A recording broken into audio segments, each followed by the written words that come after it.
Ragging. It does not just break the ice, but it breaks lives, careers, and families. Hello everyone, my name is Devanshu Singh with my co-host Om Das, and today we welcome you to this special edition of Zero Hour, a panel discussion powered by SOA English Café, supported by SOA Photography Club, and an excellent initiative by Shiksha Anusandhan deemed to be university. Zero Hour. It's not just a title, it's a metaphor for urgency, where silence must give way to action. And today, we will be diving into a very vital aspect of campus life, anti-ragging and student safety. Omshri? Ragging once misbranded as tradition in institutional harassment. It erodes dignity and silences voices and even endangers lives. So should education ever coexist with humiliation, or must zero tolerance prevail?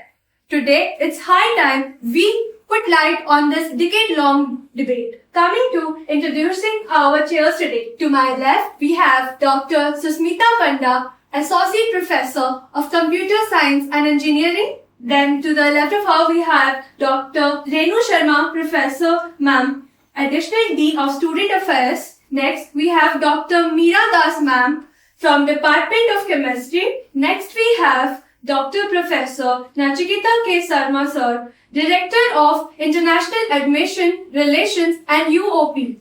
Next we have Dr. Swayamprabha Satpathy Ma'am from Department of Humanities and Social Science.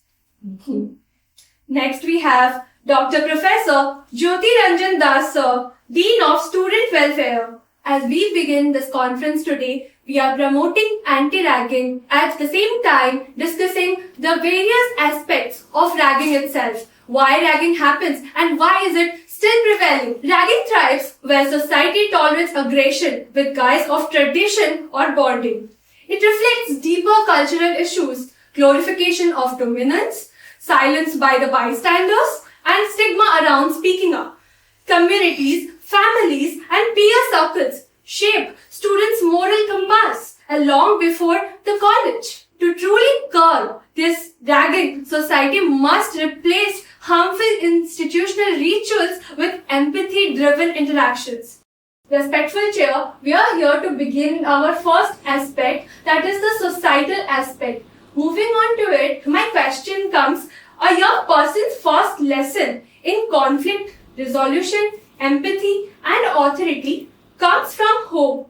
It is the household environment that normalizes aggressions, neglects the emotional detachment. These patterns can spill into peer interactions, including ragging. Considering the UGC's anti-ragging focus on psychological sensitization, how can institutes address these deeper family-rooted factors to prevent campus violence? We would be starting with Jyoti Ranjan sir. So if you like to address. Okay, thank you. Many times when you find someone inside or outside the class or the campus, you feel irritated and we tell he must not belong to a cultured family. But that may not be the right or wrong reason, I don't know. But this is what immediately comes out of someone who is really disturbed for the kind of activities shown by the individuals. In that case, we straight blame to the family. But family is no way connected with the student who is actually behaving in a rude or rough way. But in that case, we really want to consult the parents why your chap is doing like this, which is not at all expected, which is not at all even ethical or legal. And at the end of the day, sometimes the college authority is thinking to rusticate or something, a very stringent action. In that case, entire responsibility goes to the family. That family is responsible for such kind of behaviors which is irrational and which is beyond imagination. So, family has got a very important role in shaping the behavior, conduct, attitude and attire of an individual, whether it is a student or even an individual as you consider. And he must be very, what you can say, conducive, accommodating and observing to the campus he belongs to. This is my own opinion. Absolutely, sir. Ma'am, Thank you so much for having me in the panel. So, when we talk about, this cultural know-hows and those why the students behave in such an atmosphere or how the students should do. So, I feel that as very rightly Sir said, that charity begins at home. So somewhere or the other, there is some, upbringing that matters. And at the same time, being a counselor, I feel that, there are certain things, the impact that is created on a child's mind when he is a child, an infant, that reflects when he grows up. So supposing he's in a very disturbed atmosphere, he's having certain kind of, mental inhibitions, which is not able to interact with his parents or anyone like whom he can confide on. So all those stuff which is so much, ingrained in him. So at the end of the day, he feels that it has to ventilate. So it happens in different spheres. Like sometimes people ventilate in a different manner, like they are quiet and they harm themselves. And on the other hand, they also harm others. So that's a kind of a sadistic pleasure, as we call it in common terms, that, they get out of it. But nevertheless, there has to be a proper coordination, and there has to be a cooperation and commitment, both on the part of the teachers as well as the part of the parents. Okay, in order to make them understand about these kind of understanding that they have. So the first and foremost thing what I suggest is they should open up. So that is, communication is something a very important aspect as I. Over to you, sir. I'd like to add one point over here. Like, being the faculty, it is a mental program which is being initiated at every institution. What is that program? We as a faculty connect to the parents also, and to individual students' parents, and we meet those students weekly basis. So there is a faculty mentorship program, and each student is being counseled by regular counseling, in the sense interaction with the students. So during that, what Madam said, communication. When we communicate with the student, then we come to know whether he is in healthy mental state or not. Though he is fresh to the college, fresh to the institute, suppose he or she is staying in a hostel, but he is not able to express what he is suffering from, and may not able to say the same thing to the parents too. So to whom he will say? Only once somebody asks. So there is a mentor role, what we people define, that they have to interact with those newcomers, new students, and interact with them. And if they find something which is not going in the right direction, we do communicate with their families. We do insist during orientation also, what are the norms are there, like this has to be followed, this anti-ragging, whatever the norms, the rules and regulations, that is definitely told to the faculty as well as students. And we do also take a write-up signature from the students and affidavit that you should not be involved in all these things. So on the society perspective, Madam said upbringing, then communication, and also show. In all the places, whenever they are entering to an institution, they should know that there is a zero tolerance over here. So before thinking of anything wrong, the people will abstain themselves from doing anything wrong. So that's why it has to. You would like to. Yeah, I also agree that yes, parents should know that yes, how their child, a boy or the girl, how they are being grown up. Whether what is his or her friend circle, whether he or she is having a good friend circle or not. That is the most important thing. Yes, in home it's fine. Mother, father, we are able to have a discussion. Yes, discussion is also important. They should have a proper discussion, healthy discussion with their ward. Side by side, the parent should also know that when their ward is going outside, with whom he or she is having a meeting. What type of friends they are having, whether the friends, whatever discussion they are doing, whether he or she is doing something healthy work or not. So that is the most important thing the parents should know. And side by side, as Madam told that yes, once the child has been admitted in this college or any university, there are mentor-mentee concept. So the purpose is that in the home, the father, the parents are responsible, whereas in the college, the faculties are responsible. As ma'am told, yes, the faculty has been assigned to few students. The faculty is completely in charge that whether those few students they're enjoying their career or not. So enjoying means whether they are involved in good friend circle, whether they are enjoying the class environment, So all these things, the faculty is also responsible. So I think that if the faculty played their role in a proper manner as well as the parents, then a child will be grown up in a healthy manner. Absolutely, it was so true. Very lesson. Thank you. The student or he or she should feel free to communicate whatever his problem is. He or she feeling free. Otherwise, you will not communicate and help. We must listen to him carefully and be compassionate about it. From his perspective, we must think he. Yes, ma'am. Communication has been the key to every problem. So, would you like to? Thank you, my fellow panelists. Actually, I do not see ragging as an isolated problem. It is connected with many misplaced values. For example, in a house, suppose the boy or the girl is fond of music or literature and he or she is poor in getting some marks or setting a very higher success, that means fails to succeed in so-called economical life, then automatically we see those children, the peer pressure and all others will see him or her in a different way. So my point is that from in our house also and in society also, we must understand that education doesn't have only an economic part. It is not connected with how much you are going to get, what is your package. There are other aspects of education which is very, very important. Suppose I am soft-spoken, I am not an aggressor, I don't have a macho feeling, then I must be treated as an individual. I don't want to project myself as an aggressor. Suppose you see in the movies also, the heroes are portrayed not as a meek lover or a poet. They must be a hero who kills a lot of people, who is very excellent in fighting, who is an aggressor. That kind of image, even you see that kind of image we want to create. So this is the beginning of this, one of the philosophy behind this ragging. So we must understand a non-violent approach to life is very, very important.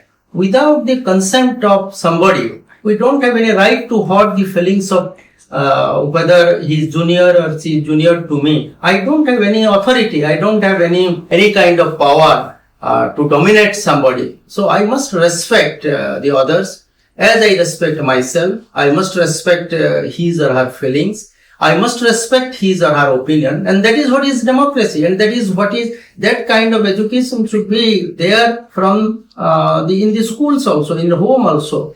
And that is, you see, if you disagree with me, I am not going to kill you.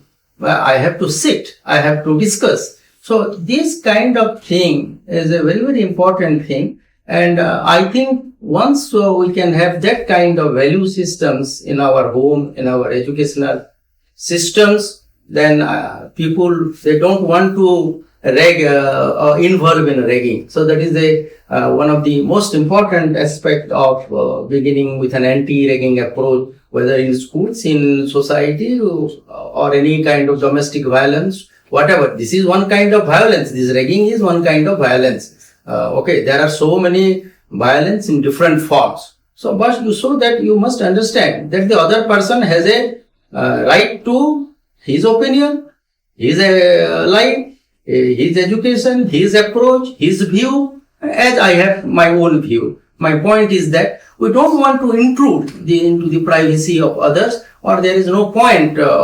unnecessarily creating a kind of superiority vis-a-vis the other person. So that has to be practiced. We must not do only lip service. So that is very, very important. That kind of message we must give as far as anti-ragging is concerned. Absolutely, sir. We all agree with you that this hero concept out of the movies, there's unrealistic expectations from students to match with other students at the same time, is somehow bringing out the communication barrier. Students are unable to report the cases. They are feeling the situations, they can see that they are the victim of it, but where they are failing is acknowledging and addressing it back.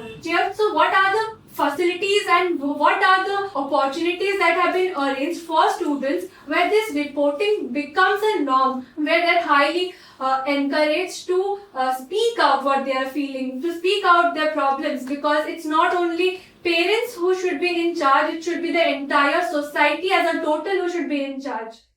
Ma'am, what do you like to say? See, if such type of situation occurs, then as I told you, they should have a proper friend circle. So they should first communicate, they should first discuss with their peer group as they are having a good friend circle. So some of his friends might advise him that you should approach the head of the department, you should approach the dean. If your institute is having some disciplinary committee, some sort of there you can approach. So there are many ways by which they can approach.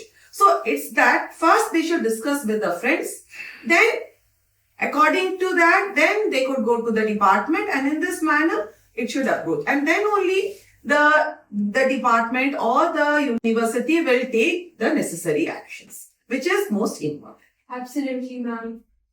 There should be a robust system which is already existing in our university. We are having 24/7 anonymous reporting system where anywhere, if you are feeling unsecure, you can report. There is a mobile number display, email IDs are given, which are immediately taken up whenever there is any report of that side. Similarly, we used to protect if somebody is complaining, because there are the chances if the person's identity is disclosed, then there will be some problem.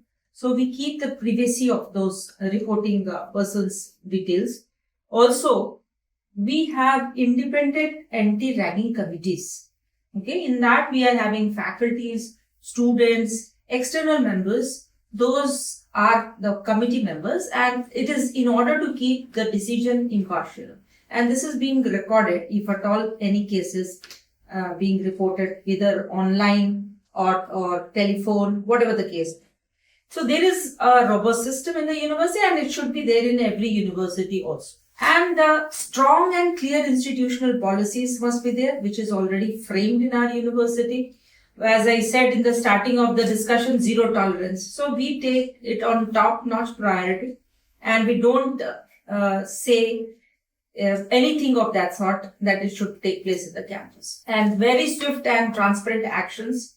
Whatever the action is taken, it is displayed publicly. So that is a shameful act. Then nobody will dare to do any more in such thing in the future. It's not like it should be hidden from the person. It should be publicly displayed. Like these are the known numbers where you can contact, and if at all it is reported, immediately swift action will be taken and the punishment will be displayed publicly. So that will discourage this type of activities. And also, definitely with the various club activities, various activities have been performed by various clubs. Not awareness that they should not. Absolutely, ma'am. I hope our peers also get aware about this thing, that they have for sure got the safety hands for their safety at the same time. And also we have anti-ragging squad moving over the whole of the campus. They can take care. Immediately they can guide them. To add to it, you see, we have got a very robust system, as all my fellow panelists are speaking. And we have the Dean Students Welfare, which is very functional and everything. But in addition to that, you must understand that in the country, IIT Kharagpur is the first IIT who has a Dean now of mental health and well-being. Just few days back, they have created that post. So my point is that because now these mental health, peer pressure, a lot of so many things are there. At a tender age, the students are not capable of coping with the pressures that is being created, both by their parents, by peers, by their friends. So many things are there. So I think because the Dean Students Welfare is also there, so some kind of mental counseling that is very much required in hostels and in colleges. At least periodically we have got psychologists in our hospital. So these kind of things should be a very, very top priority. We must counsel the students. So even you see, if there are poor people also, poor students also, we see we have got international students who also have different kind of problem. So the university is supporting. So periodically this mental health is a very crucial thing. And that you see even a very small thing, like suppose these days there are breakups, and you see people are not capable of coping with these breakups. So these kinds of problems are there. It is a part of our life, young life. So, but that has to be addressed. That has to be addressed professionally. And I think we have to also have a system, we have a robust system, telephone, everything. And in addition to that, this kind of counseling, periodic counseling is very much required. Professional counseling. Regular visit to the house. Yes. So that will also go a long way in at least, suppose somebody has a suicidal tendency. So this counseling will help not to take that extreme steps. That is very much important. Yeah, so absolutely, as very rightly sir pointed out, and few of the other panelists pointed out, because man is known by the company he keeps. So the best thing is that they should be in a company which is conducive, but nevertheless we cannot monitor on that. So what is important here is the mental well-being.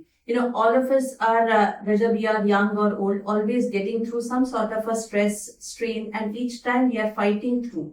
Okay, and so when we at this age, we are fighting through, so we can imagine that the youngsters at, very tender age, when they are really competing, because we, right from our childhood, when we put in the minds of the students that this is your target and this is what you have to achieve. And so when they estimate themselves and try to comply with that target, so they are competing with themselves, with others. So the best thing what they can do when they are not able to compete, they pull others down. So, and that is also a kind of a bullying they start, as a variety of things they do, whether we name it ragging or whether we name it any kind of a, sort of a miscreant, which we name them that, oh, this boy is something branded, that he's not being able to do it. We have lot of, revenge cells as well, I'm sure, and very robust rules also. But apart from that, these, things are to be taken care of, because if we have to make them understand about the value system that they have to, it's not only about a very theoretical approach of understanding values, but also a practical implementation of it. Because they are at a very confused state, as I see. I'm associated with students also, I see they're in a very confused state. They are not able to differentiate between what is right for them and what is wrong. So a lot of peer pressure works for them. Like there's a mob and they follow the crowd. So whatever they are doing, and it's all coming on to that. So they don't understand about the repercussions. It's only when they are getting some sort of a punishment, they realize, oh, I missed this. So I think I would really agree that there should be some kind of a mental health, cell where there should be some kind of a addressing to this kind of mental health issues, which is, and I think it's a kind of a psychological, thing that which is to be addressed. Like Both the victim and the perpetrator. Yes, we both have to be counseled. Yes. Yes, ma'am. Counseling is the very important factor in all these aspects. Sir, would you like to? If I share my personal experience in the capacity of looking after all the students, there is a concept called let it go, leave it. It mostly happens with the group of students, and you do not know what will be the impact immediately after years or weeks, and who will be held responsible in that moment. And in that case, you cannot leave the same statement. We have to catch. So we are mostly working in the responsive system. When complaint comes, we look into that, gravity of the complaint, whether it is so grievous or not, then only take action. But apart from that, we have a proactive system. In our campuses, we have a random check, not what the student is doing. Ka naam kya kar raha hai? कौन सा course पढ़ रहे हैं, पिताजी क्या कर रहे हैं, and he must be thinking why faculty come suddenly and putting all these questions. We are only looking into the mental stability, moral values, and whether he is moving in a pressure or not. And our hostel caretakers are so trained. If there is abnormality found in case of any student, immediately it is reported to me directly without the knowledge of the student. And I call him or her personally. How are you feeling? खाना कैसा लग रहा है? पढ़ाई कैसा हो रहा है? Whenever I smell whether something garbage is there or not. But he doesn't know, she doesn't know. And even after that, I have experienced some girl students have cried after coming to mine and gone, why Sahil has called? Because I never call for a good reason. Dean student welfare calls me, there is something wrong. This is what the perception among the community of the student. Professor Das has called someone means there is something wrong, even we do right thing. So we have to convince them by looking into your mental health. Because mental health plays a very vital role. And as you all see, the suicidal cases is increasing. Even yesterday, Police Commissioner Police has organized our NSS. Students have gone there. This is all about how long can you manage your stress. And when you share it, slightly do. And you cannot share everything. Sometimes it affects your self-respect also. And as a professor of management, I can only say there are 3 types of complainants: passive, active, and aggressive. But aggressive normally is very, very less. Most of us are passive complainants. How one told, sir didn't take it seriously, we never go to the professor again. And when you do not go second time, professor also feels the problem is not So serious. It's not so serious. but it is going under the vein. Finally, it will cost one day, sir. It's like that.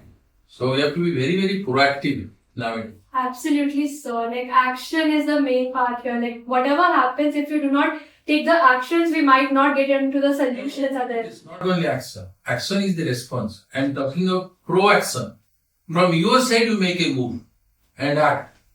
Everything good? Like that. And they will feel, shall we here, either virtually or physically. Because you have to rebuild the confidence actually. And if you don't know, some student doesn't know what to do if they are being ranked. किसको बोलना है? Roommate को, close friend को, faculty coordinator को, additional dean को और directly dean को सीधा बड़े सार वीसी को मेल भेजना.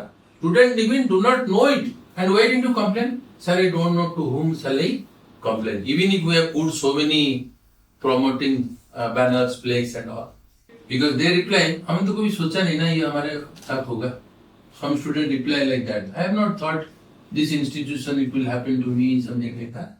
But fortunately, nothing or no case of such type is happening in this. And you are all thankful for that.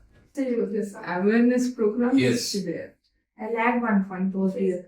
During orientation, we make sure each and every student attend orientation along with the parent. The reason behind it, during orientation, we say after taking admission, you are going to have 1 month induction program. And during that induction program, we are engaging all these students in universal human values activities. That is a 0 credit, but it is very much important because they are coming from different environment. As all these points what we have discussed till now, it is totally a trust building factor for the students who's coming new to a new system. Okay, so in that he or she will open up, get trained, will be relaxed from mental pressure and will able to communicate properly whatever he or she is feeling. He will be given a training that how you can organize yourself. There will not be any pressure. You should understand why you will say there is a pressure. When your body and mind is not in harmony. When your body and mind is not in harmony, you feel that you are stressed. Because of what? High ambitions. Ambitions are good, but strategically how you can achieve it. So everything is good and bad, but how you look at it is being taught for 1 month program. And that is mandatory. Every student go through it, and thanks to UHV that those who have given this to implement in all higher educational institutions. Yeah. It is in higher semesters is with a credit course. It's a credit course which has been incorporated. In addition to that, how do you behave is not important. How your behavior is accepted is most important. Yeah. Civic sense also get developed with it. You say, no, I have not misbehaved. But reported you have misbehaved. No, I have not done anything. There is nothing to it. What the person is telling, you have to either you convince or it will be over. That is most important. Always it is. The way you behave is not important. The way your behavior is accepted. Sometimes student also reply to me, sir, ଆପଣ ଟିକେ ବେଶୀ ରାଗି ଯାଉଛନ୍ତି. ମୁଁ କହିଲି ମୁଁ ତ ଜାଣିକି ରାଗୁଛି. I know. Then they got down. अरे so intelligent person. ମୁଁ କହିଲି ମୁଁ ଜାଣିକି ରାଗୁଛି ନା. Half of the problem solved. Students are so intelligent nowadays, na? Sir, why you are shouting at me? Sir, why you have come? You have only come to listen shouting, na? Thank you. Actually, I want to take this discussion before any further questions comes up from the council. There was a common term in the entire discussion. The aspect was societal, but it somehow connects to the next aspect that we are going to discuss about. Mental health was a main term that most of you use, and that be the trauma a student is going through because of any reason, anxiety. So the term I want to specify here is psychological aspect of ragging, or after the aftermath of ragging, the psychological thing that a student has. And as earlier I just said, ragging is something that breaks lives and careers. But what is the main reason behind it? So before diving into that, I would like to open this discussion with a very nice question I have. A single incident of ragging can shake a student's confidence in ways that ripple into academics, relationships, and career choices. So my question is, how do these experiences impact self-confidence, and in what ways might they trigger long-term trauma responses? So opening the discussion with ma'am, please, if you would like to say anything on this. See, in this case, obviously, a student, if is being hampered with such type of situation, it will lead to depression, trauma, anxiety, nightmare. Yes. If all these things will happen, then how will he or she concentrate in his academy? Will hamper the academy. He will not be able to listen what the teacher is saying. He will not be able to attend the classes. So if classes are not attended, then automatically the result will be poor. Career is true. Ma'am, how can we exactly tackle the situation as not just I'm not the same. I clearly mentioned in the previous question itself, there is always a mentor who is interacting with you. Yeah. And also we are having faculties, those who are moving, especially in the night, we call it the night squad.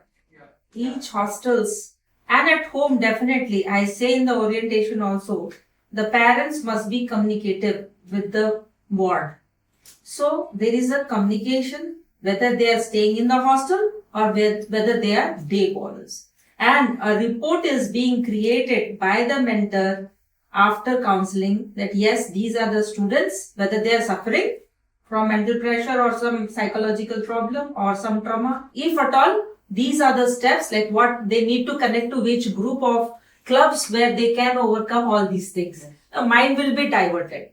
That's what. As a community, actually, we are trying to help every student. Even sir earlier mentioned that, communication, and even ma'am just now said that communication with not just family, with a mentor, with friends, everyone, it is really, really very much important, very much essential.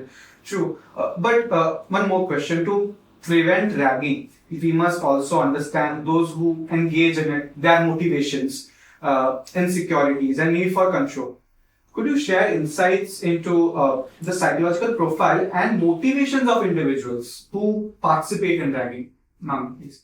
Okay, thank you. That's a wonderful question. And of course, I'm happy that we are talking on something very pertinent. But when you said that what could be the motivation behind the students who are ragging, as I said, that there are certain two terms as we use, a response and a reaction. So when a person reacts to certain things and he doesn't get, it comes as a setback. So as I said, you will also notice, if you realize as students, when you look back into your life, you will see the slightest impact, the hit that you got from a slap from your mom at your childhood days, that has impacted your personality when you have grown up. Sure. Because when you come and say that, so then you feel that, no, I shouldn't say because I got a slap at that time. So that to build that resiliency, so it is something that which is to be inculcated. Okay, so this is what I'm trying to say, that when a student is indulge into this ragging, having said that all kinds of stringent, policies, grievance cells, and we have, of course, I will not talk of our university because it has a very strong system because I've been here since long. But in general, so what happens is, these students need also some sort of a psychological understanding about how to make a response rather than react to things. Because the same trauma, what he is inflicting on others, he is going through the same. He hasn't developed that kind of a resiliency.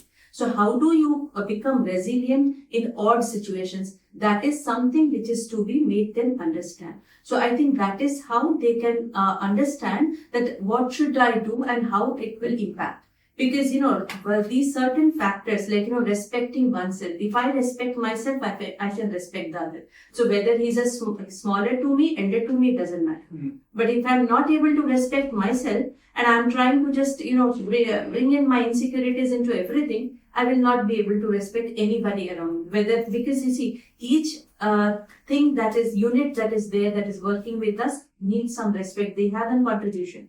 So these all things, as I said, it's a Herculean task because we have come a long way now. So, but nevertheless, not an impossible factor.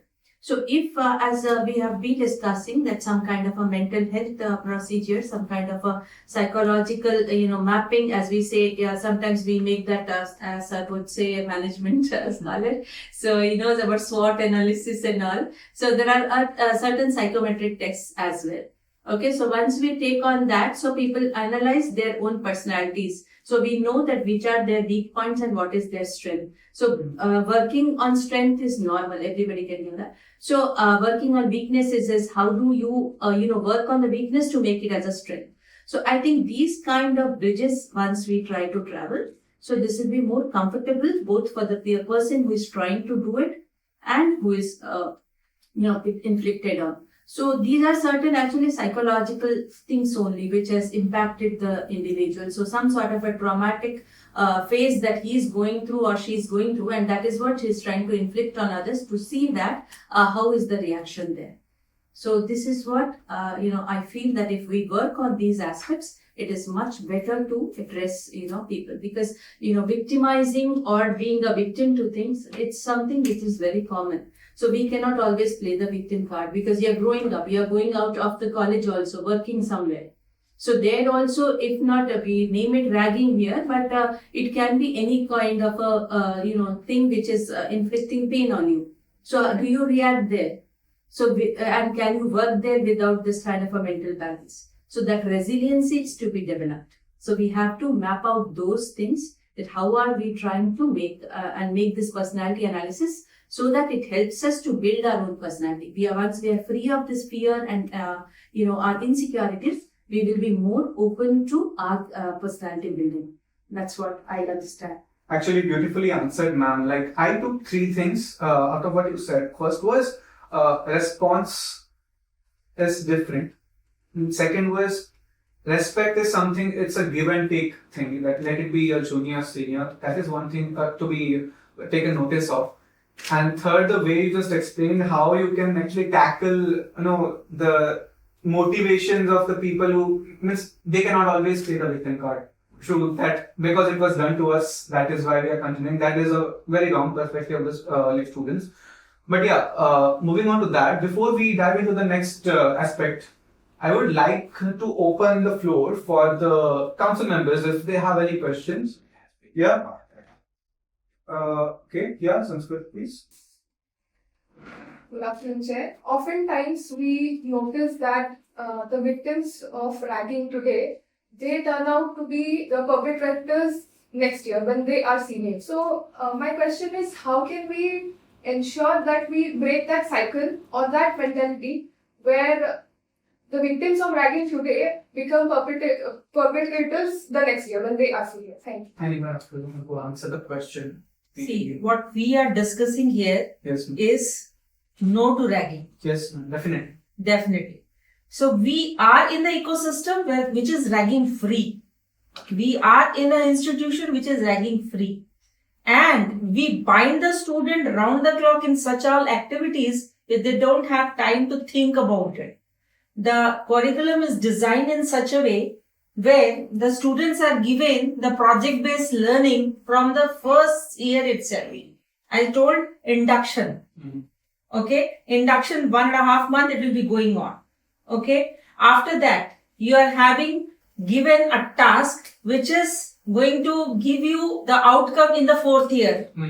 Okay, that is called projects-based learning. Yeah. So that Hercules task will not let you to do all these things. Along with that, by the time you are doing this orientation program, you are connected with so many clubs. One student will be volunteering 8 clubs. So meetings, decisions, drafting, you won't have time to indulge in that. So this is the breaking the chain. What you are selling, how it's going to percolate down the string, it is cut. In addition to Madam, I have my own opinion. Madam is basically telling how to deal with your generic ways. But in my point of view, who have been ranked in the first year, we have to take a note and make a record of all those individuals. Either they are partially or fully or totally dissatisfied, and they have the intention to do it as a senior in the next year. Those students we call personal, and be careful. There should not be tit for tat. You think it is a bad law, and don't put others in the same where you are, and there is no empathy. We have to convince them. जो हो गया leave it. नहीं तो repetition होगा तो ये तो पूरा ऐसा मल्टीपल चेन रिएक्शन जैसा होता है होगा ना. We have to deal with the cases individually, case to case. क्योंकि all students those are being ragged. Ragging is not here. It is imaginary question. Though all those have been ragged, all of them will not act as perpetrators. Few of them may be. There is no guarantee that 100% conversion will be there. Even if it is 5% or 10%, you have to deal with those 5-10% students, looking at their activity, or bring them to the mainstream, as Madam told. Bring them, those particular students, to the mainstream of the club activities or the college activities or the academy. You don't allow them to think like idle mind devil's workshop. That is what closely observed. Yes, closely. Very close. And to add to it, you see, eye for an eye will lead to nothing. Everybody will become blind. So, as though it is an imaginary question and there is not a foolproof system, suppose some kind of thing happens, then I think, as Sir has rightly suggested, we have to look into different kind of things, and this eye for eye will not lead you to anywhere. Everybody will become blind. Okay, and so that is a very important thing. And we have to understand the structure of our human brain. If you understand that we have two hemispheres, the right hemisphere and the left hemisphere.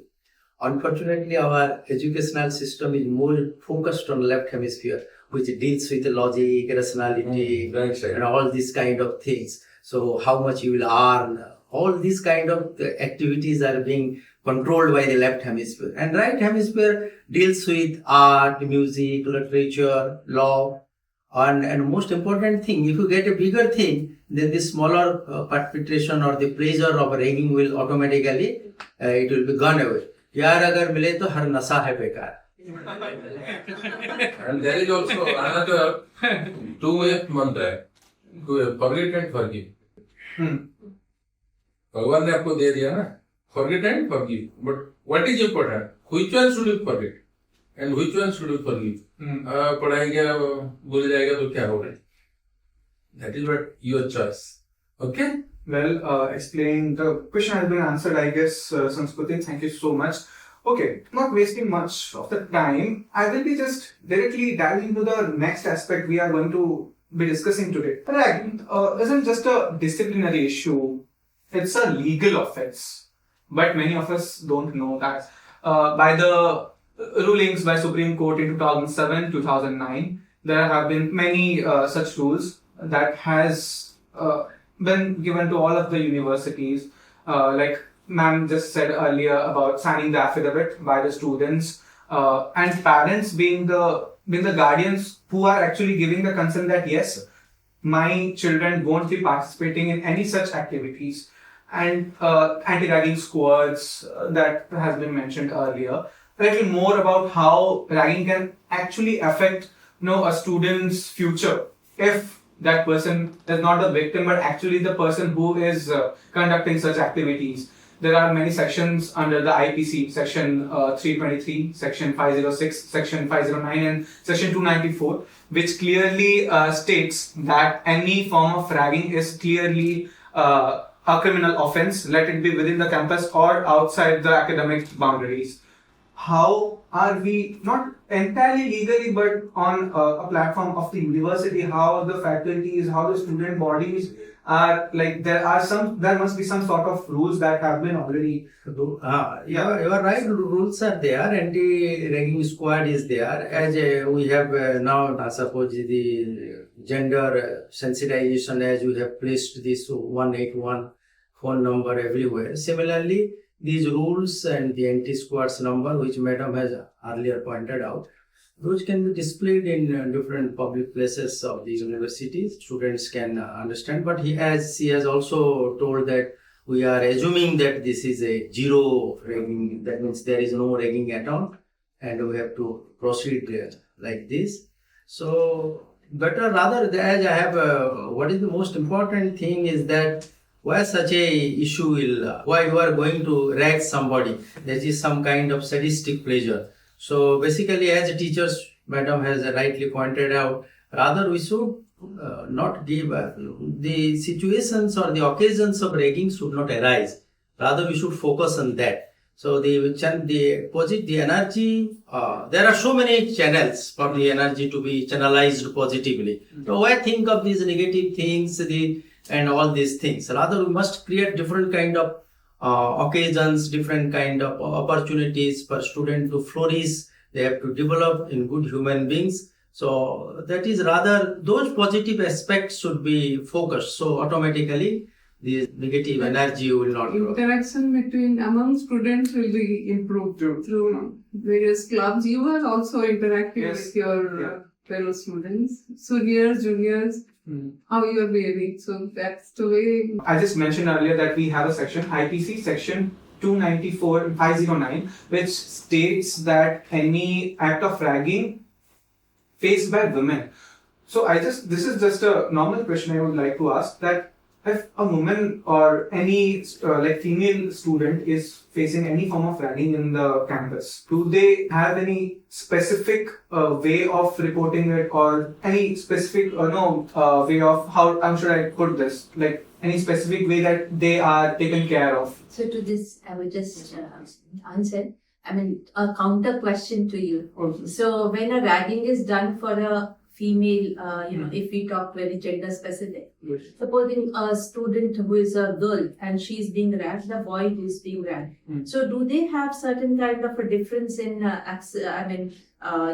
mental trauma that they undergo? Is it like that? To be very honest with you, ma'am, as much as I have seen, but yeah, the scenario of today is completely different, that women are really, having the same level with the men, but mostly when a ragging is faced by any girl student, they mostly stay silent because of some reason. Boys might not, they do the tit for tat thing that sir was just saying earlier, but women, as much as I have seen, they stay silent and they don't come up with what the problem they are exactly having, or the issue they are facing. So that is the scenario I have seen. Yeah, so for that actually I would say, like, who is responsible there? Is it the girl? Are the boys? Or the person who has ragged? You see, these kind of issues, when we talk that this girl child is not able to speak up, so I think it is right from the beginning that there's some sort of a discrimination made. Okay, right? So when we talk of our, if we talk of our mythology, so of course, you're not much exposed to mythologies. So when we, I have worked in a special area of Mahabharata and the women characters in Mahabharata.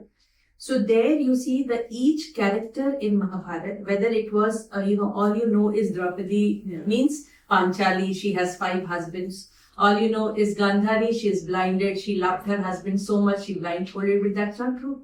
Because, all the characters in Mahabharata and all the female characters, they were the most powerful characters, and the entire Mahabharata was because of that. And Mahabharata is not about only killing of Kauravas and Pandavas. It was a victory over good and evil.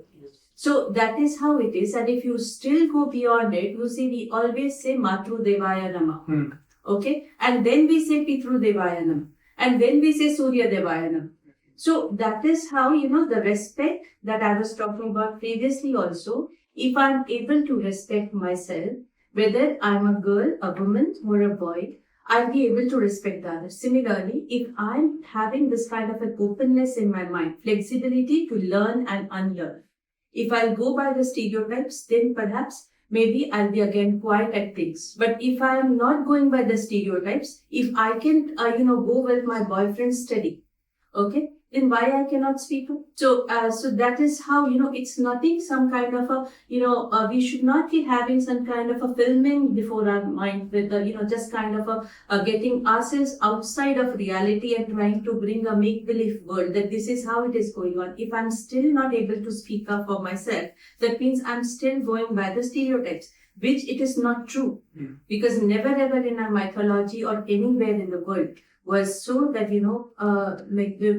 they spoke up. Yeah, but there was some sort of a tolerance in it because that is something biological. As Sir said, compassion is more among women. True. Professionalism is more among men. That's true. So it isn't that we are lacking somewhere in equality because we are not talking about equality. Biologically, two different individuals, a male and a female, are different. So how can we compare them in equality? We are talking of equity nowadays. So having said that, now if I take this, it will go very long. But the thing is, what I'm trying to say is, it's not about a female or a male. It's about how I'm trying to accept myself. If I accept things, I'm not opening up. That means I accept everything that is wrong being done to me. So is it my right perspective? What is the role of education there? This is what, I think people should understand and also inculcate this kind of a behavioral patterns in them, where they can open up and be more flexible to learn, unlearn, and relearn. So that is the need of the hour, as I understand. Thank you. Ma'am, would you please like to add something to this? See, women are always plus. So, True. empowering women is the mantra. They know that they are powerful, but just to wake them that they are powerful, what Madam said, I agree with. True, ma'am. Actually, every individual should be proactive and should take stand for themselves, because it is not easier for someone to know what you are thinking until you speak up. And I hope the council is taking notes of everything. But before you ask the questions, it would be better if we directly dive into the next aspect that Omshi will be discussing related to the legal aspect. Up to you, Omshi. As we are diving back to our last aspect, the administrative, we see that we've already discussed the robust system, that we already have a safety hand where you can come up with the complaints regarding a cyberbullying or any other aspect you think that it's troubling you. So we can definitely share. But we would like to have a last message for us, the students, that how can we avoid the situation where we have to be a part of this, and how can we put more of our time, invest ourselves in more holistic approach to enhance our career and flourish over there. Thank you. Again, you are coming to the same point. It's just a summary, I can say. The procedures are in place. The system is in place. The faculties are in place, and freshers are in institutions. The responsibility of an institution to make them aware that here is a system, here are the people to whom you have to communicate, and the procedure is this, how to come. And these are the numbers which was visible around, that these are the numbers, if anything goes wrong, you can contact us. But thing is that how you are avoiding, and this will happen. So, intense training program, as I said, it is just not training, it is induction. Okay? You have to tell that each individual is a powerhouse, we can say. We say Shiv Shakti. When we say Shiv Shakti, Shakti is a power. Yes. Shiv means this body. Yes. Okay? We can't say that Shiv and Parvatis are different. Why we call them together? We call them together because this body has got the power. We just orient your body in the starting orientation program itself that you are empowered to develop yourself, flourish yourself in future years to come. This is just a start, many more things yet to come. And we engage them in versatile activities. and the mind inclination of any student is towards arts, dance, or any other music, sports, all types of activities. Mentors are there, guides are there, and they will be given the directions. So that's how I say that they will not be thinking towards this type of activities. Absolutely, ma'am. Any last word for students from your side? All of us should try to be good human beings. That is the basic thing. Maybe a faculty, maybe a student. That we have to work upon our own self. As you have told in your remarks that there is a thin line between a good man and a bad man. Actually, what is important is to widen that gray area. You see, there is no perfect good man and there is no perfect bad man. So my take-home message for all of you is to remember that every saint has a past and every sinner has a future. So that will save you from guilt consciousness. And if I do some bad work, suppose sometimes, that doesn't define me. That doesn't make me a bad man. And if I will do some good work, that doesn't define me a good man. And you see, it is not easy to learn life, and in order to understand life, it requires so many years. I am 62 years probably, and I cannot say what his life is. So everybody has to bear his own cross, and everybody has to experience life as it comes. And that will save you from these bad, good, right, wrong, all these kind of things will make your life very, very cumbersome, pressure. You will not relish the beauty of life. So what is more important is, God has given you a life. So live life as you wish. Okay? So that is very important. So thank you very much. Thank you, sir.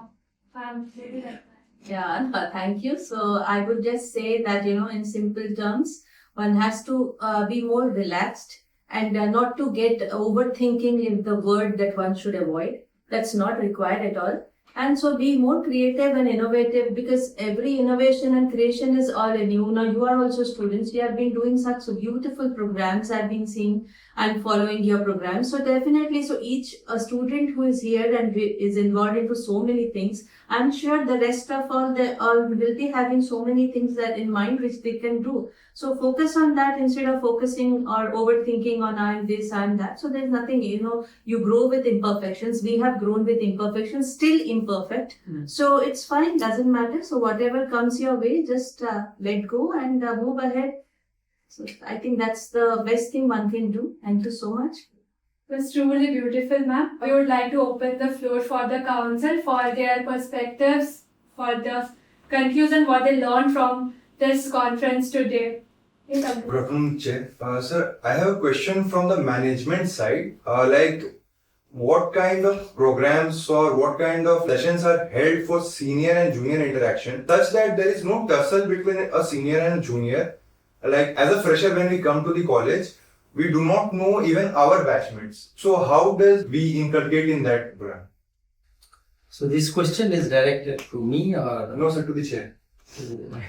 There are too many panelists. You see, when you play cricket or when you play football, or do you think who is junior and who is senior? You don't think. You see, so what is more important is that there are so many good books also. What is your mother tongue? English or Odia? Hindi. There is a good book. I don't know whether it has been translated into Hindi or not. No. This Universal Human Values founder is basically Rajiv Sangal. He was the director of IIIT, founder director of IIIT Hyderabad, and also the director of IIT BHU, and he was also the vice chancellor of BHU. So he has written a book, Transforming Academic Institutions. So actually all of you should read that book. So he has a very long, almost 400 pages book, and maybe we will bring out a Odia version of that book also. Shortly the university will bring out, maybe in another 1 or 2 months. So there all these things are mentioned. everything he has covered. How an educational institution can be transformed. And he has transformed actually Triple IT Hyderabad. So what is important is that all these things actually is there in our mind only. Actually, it doesn't exist in reality. When I play, as I have mentioned you, when you play football, cricket, or all these things, these senior, junior, that doesn't come into picture. And so, what was your question actually? Sir, senior and junior interaction sessions. Like, Senior and junior. Maybe madam will tell how this senior and junior interaction session will I'll take. give you the live example. The club which is conducting this panel. This is the best example. Here are the senior, here are the juniors. The confidence given by the senior, if you are going somewhere wrong, it's okay. You can navigate the panel discussion in this. This is the best example. And this confidence has come because you trusted them. How you got trusted them? Because several events in the past which you hosted, where you have or the university has invited several speakers, several delegates, which of very high profile. The mistake has got no chance. Then also, you people perform the best. And this trust building has come because you people shook hand, not as a senior or junior, but as a union. Okay? As a student union, you people have built up yourself. So that is the best example. And these are all the sessions, means all the clubs are the sessions. thank you so much. That was really insightful, and yeah, thank you for actually mentioning all student bodies are also responsible for inculcating the values in every student and having their minds occupied. Like earlier I said that an empty mind is a devil's workshop. So yeah, thank you all. This was a great session, and I really thank all the panelists over here to give such insightful knowledge to all the students watching this video right now. Thank you so much. And with that, we end it. It was an insightful session. What we learned is that ragging is not restricted to any specific age, gender, or cultural background. It's an overall humanitarian crisis. So how we will deal with it is having empathy.